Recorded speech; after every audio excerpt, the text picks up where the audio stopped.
사람들과의 관계에서 불만이 많은 사람들은 항상 그 상대방의 말이나 행동에 대해서 시비를 걸려고 합니다. 말꼬리를 잡고 또 허점을 찾아내고 상대방의 허물을 폭로하고 망신을 주어서 자신의 옳음을 주장하려고 하는 것이죠. 그런데 이런 일은 사람들 사이에서만 일어나는 일은 아닙니다. 하나님을 알지만 하나님께 감사할 마음이 없고 또 하나님 말씀대로 살 의사가 없는 그런 사람들은 하나님에 대해서 늘 이런 태도를 가지게 됩니다. 그 사람들은 하나님의 성품이나 또 말씀이나 하나님이 하신 일들에 대해서 시비를 걸고 모순점을 찾아내고 그것을 가지고 하나님이 부당하다는 것을 밝히려고 합니다. 그러면서 자기가 하나님께 감사하지도 아니하고 영화롭게도 하지 않는 그 모든 삶에 대해서 자기 잘못이 아니라 하나님의 잘못이라는 것을 주장하고 싶어 합니다. 로마서 3장 1절에서 8절은 그런 식으로 시비를 거는 사람들의 주장이 담겨 있습니다. 본문에는 그 내용이 대략적으로 기록되어 있습니다. 이 내용에 대한 상세한 것들은 로마서 9장에서 11장에 많이 기록이 되어 있습니다. 자세한 것들은 그 본문을 다룰 때에 살펴보기로 하겠습니다. 본문에서 하나님에 대해 시비를 거는 내용을 크게 두 가지로 요약을 할 수가 있습니다. 첫 번째는 하나님이 신실하지 않다는 겁니다. 바울은 2장에서 하나님의 심판이 이방인들뿐만 아니라 할례를 받은 유대인들에게도 임하고 있다라고 선언을 했습니다. 이런 주장은 할례만 받으면 된다라고 생각하고 있었던 유대인들에게는 반발심을 불러일으켰습니다. 만일 이스라엘이 할례를 받았음에도 불구하고 율법을 지키지 않은 것 때문에 하나님의 심판을 받는다면 그 할례가 무슨 소용이 있느냐라고 질문을 하는 것이죠. 할례라는 것은 하나님의 백성이 되었다는 언약의 표시인데 그런 표시를 받은 사람도 그런 표시를 받지 않는 사람처럼 똑같은 심판을 당한다면 그 할례를 받지 않는 사람들처럼 똑같이 율법을 지켜야 된다면 할례를 받는 것이 아무 소용이 없는 것이고 할례의 언약을 행하신 하나님의 언약도 아무 소용이 없는 것이 아니냐. 그리고 그런 언약을 주신 하나님은 신실하지 않는 하나님이 아니냐라고 그렇게 시비를 건 겁니다. 이런 주장들은 자기들의 불순종의 책임을 하나님께 돌리려고 하는 발상입니다. 자신들이 율법을 지키지 아니하고 하나님 말씀에 순종하지 않는 그 모든 것의 책임이 하나님께 있다는 것이죠. 원래대로라면 심판의 말씀이 선포되면 자기들의 죄를 회개하고 하나님의 자비를 구하고 하나님 말씀에 순종하는 자리로 돌아가야 하는 것이 정상입니다. 그런데 이 사람들은 그렇게 하지 않으면서 모든 문제의 책임을 하나님께 돌리려 하고 있는 것입니다. 사람들의 이런 태도에 대해서 사도는 4절과 5절에서 답을 주고 있습니다. 그 핵심은 그럴 수 없다는 겁니다. 다시 말해서 하나님의 백성들을 지키고 그들을 구원하는 일에 있어서 하나님은 언제나 신실하셨다는 겁니다. 언약을 베푸신 하나님께서 그 언약의 책임자로서 언약의 대상인 하나님 백성들을 지켜내시고 그들을 구원하시는 일에 언제나 신실하셨다는 것이 바울의 답이었습니다. 실제로 많은 유대인들이 율법을 어기며 타락할 때나 또 우상을 섬기며 악을 행할 때에 또 하나님의 백성으로서의 자존감과 영광을 잃어버리고 악한 풍조에 휘말려 그렇게 함께 타락해 갈 때 그때에도 하나님은 참 하나님의 백성들을 거룩하게 보존하셨습니다. 겉으로 볼 때는 모든 유대인들이 다 하나님을 배반한 것처럼 보이는 그런 때에도 남은 자들이 있게 하셨고 그 남은 자들로 하여금 고난과 환난 중에도 하나님의 언약과 구원을 기억하면서 하나님을 경외하도록 하셨습니다. 지금도 하나님은 여전히 그렇게 역사하십니다. 많은 사람들이 여러 가지 이유를 제시하며 복음을 버리려고 합니다. 어떤 사람들은 정치적인 이유 때문에 그리스도의 말씀에 순종하는 것을 거부합니다. 그들은 극우가 되기도 하고 극좌가 되기도 합니다. 그러면서 그리스도의 말씀에 순종하는 것보다 자신들의 정치적인 신념을 더 중요한 것으로 판단을 합니다. 그것은 믿음을 배반하는 일입니다. 어떤 사람들은 경제적인 이유 때문에 복음의 변절자가 됩니다. 어떤 사람들은 자기의 취미 생활이나 또 건강한 생활 때문에 그리스도를 부인하고 예배를 거부하고, 또 어떤 사람들은 자녀들 때문에 그리스도께 온전히 순종하는 것을 거부하기도 합니다. 그러나 이런 악한 풍조 속에서도 경건한 무리들은 끝까지 진리의 말씀에 귀를 기울이고 복음의 말씀에 순종하려는 태도를 지켜갑니다. 다른 사람들이 어떤 식으로 살아가든지 상관하지 아니하고 그리스도께 주신 그 소망을 따라서, 그리스도께 주신 말씀을 따라서 믿음 안에서 그리스도의 재림을 기다리는 삶을 살아간다는 겁니다. 이런 현상은 그 사람이 경건한 사람이다라는 그것만 가지고는 설명이 되지 않습니다. 거기에는 자기 백성을 끝까지 지키고 보호하시는 하나님의 신실하심이 함께하고 있습니다. 하나님께서 악한 세상의 풍조뿐만 아니라 교회까지 침투한 악한 교회 안의 그 풍조 속에서도 자기 백성을 지켜내시는 것입니다.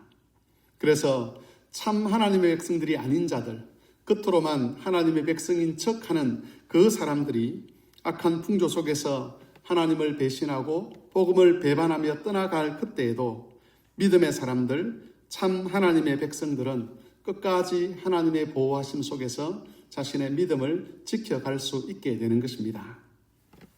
악한 자들의 주장과 달리 하나님은 언제나 신실하신 분입니다.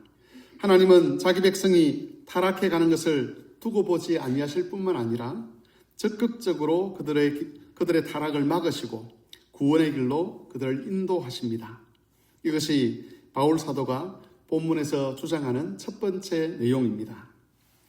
악한 자들이 시비를 거는 두 번째 내용은 자신들의 악함 때문에 하나님의 공의로움이 드러났다면 하나님께서 자기들을 심판하는 것은 이치에 맞지 않는 이야기라는 겁니다. 만일 자신들이 악하지 않았다면, 그래서 그 악에 대한 하나님의 심판이 공개적으로 드러나지 않았다면 하나님이 공의로운 분이라는 것이 알려지지 않았을 것이라고 주장을 합니다.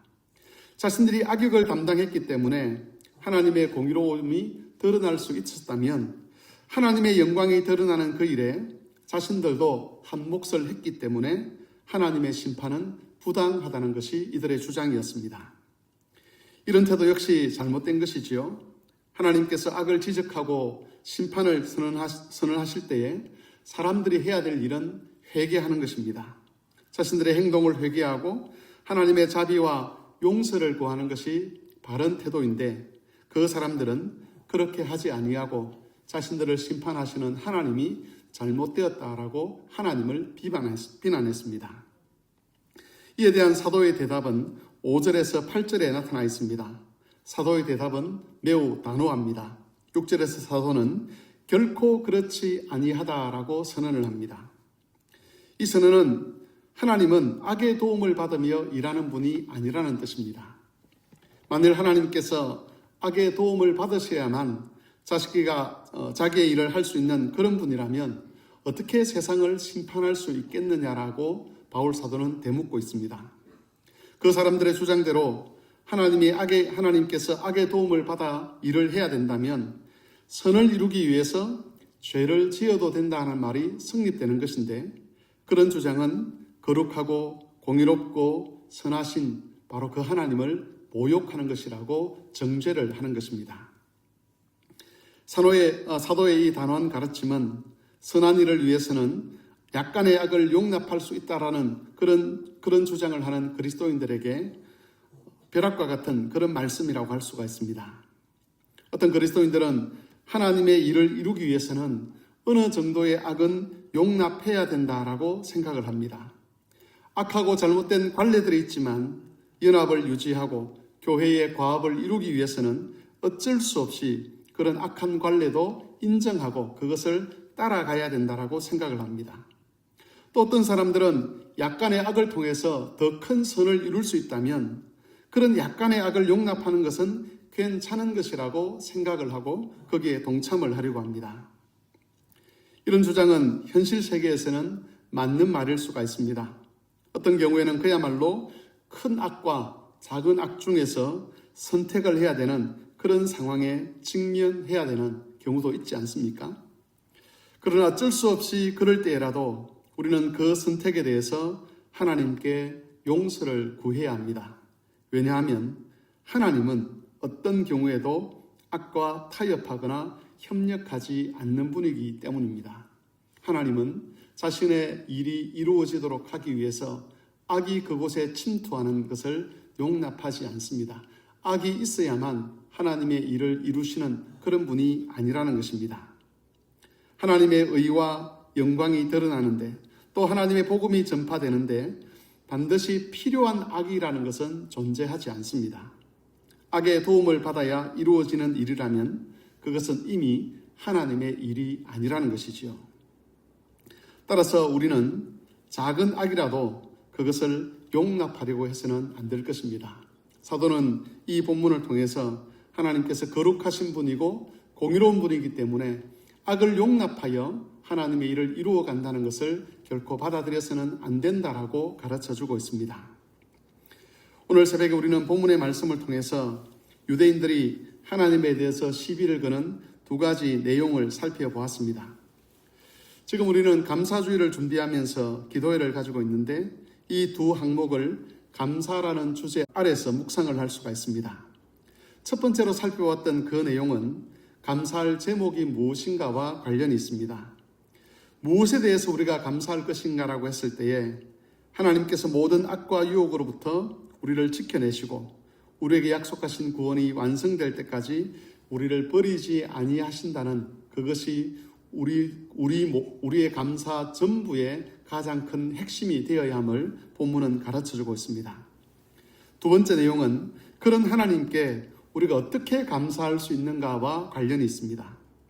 하나님께서 악과 타협하지 않는 것처럼 우리 역시 악과 타협하지 아니하고 할 수 있는 모든 경우에 악을 멀리하고 의로운 선택을 해가야만 합니다.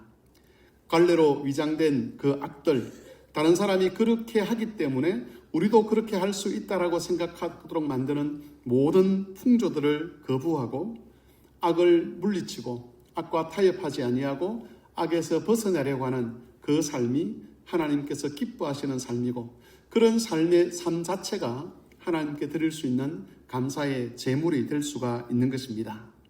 이 두 가지를 기억하셔서 하나님 앞에서 감사할 일을 잘 헤아리시고 그리고 악을 멀리함으로써 하나님이 기뻐하시는 삶을 살아가는 모든 교우들이 되시기를 바랍니다.